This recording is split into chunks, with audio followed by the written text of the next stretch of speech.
વૈશ્વિક સ્તરે યુદ્ધની ગંભીર સ્થિતિ અને તેના કારણે ડામાડોળ થયેલા અર્થતંત્રની સીધી અસર હવે સુરતના હીરાબાદ ટેક્સટાઇલ ઉદ્યોગ પર પણ જોવા મળી છે।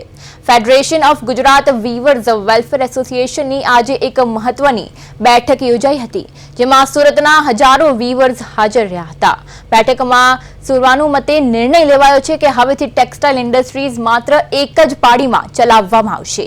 આ ઉપરાંત અઠવાડિયામાં એક દિવસ ઉદ્યોગ બંધ રાખવાનો પણ ઠરાવ કરવામાં આવ્યો છે। આ પાછળનું મુખ્ય કારણ ઉત્પાદન ઘટાડવું અને બજારમાં કાપડના ભાવો સ્થિર રાખવાનું છે। જો કે વીવર્સ અગ્રણીઓએ સ્પષ્ટ કર્યું છે કે કારીગરોની રોજગારી પર કોઈ અસર ન પડે તે અમારી પ્રાથમિકતા છે।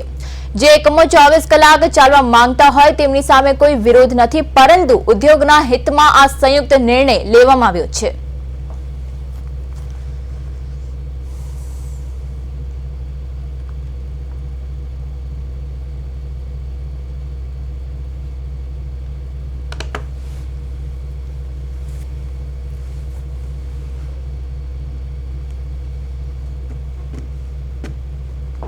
આજે ફોગવાની અને સંયુક્ત સુરત શહેરના તમામ એસોસિએશનની એક જાહેર સભા મળી હતી। તેની અંદર આશરે મોટી સંખ્યામાં વીવર્સો ઉપસ્થિત રહ્યા હતા અને એમાં એક સર્વાનુમતે નિર્ણય કરવામાં આવ્યો છે કે એક પાળી આપણે ઇન્ડસ્ટ્રીઝને ચલાવવાની છે અને અથવા તો 2 અઠવાડિયામાં 2 રજા, વીકલી 2 રજા રાખવાની છે। પણ કોઈપણ જગ્યાએ કોઈપણ 24 કલાક માટે જો વર્કર હોય તો એમની રોજગારીનું ધ્યાન પણ આપણે રાખવાનું છે, કારણ કે તો 24 કલાક તમે ચલાવો છો એનો પણ વિરોધ કરવાનો નથી। પણ આપણે અત્યારે યુદ્ધની પરિસ્થિતિની અંદર આપણે વેચાણ ઉપર પણ ધ્યાન આપવાનું છે અને ખરીદી ઉપર પણ ધ્યાન આપવાનું છે, જેથી કરીને ગ્લોબલી આપણા બિઝનેસને કોઈ પણ જાતનું નુકસાન ન થાય એના માટેની ખાસ આ સભાની અંદર ચર્ચાઓ થઈ છે અને સર્વાનુમતે એક સૂરમાં એક જ અવાજે તમામ એસોસિએશનો સાથે મળીને આજે એક જાહેરાત કરવામાં આવી હતી કે એક પાળી ઇન્ડસ્ટ્રી બંધ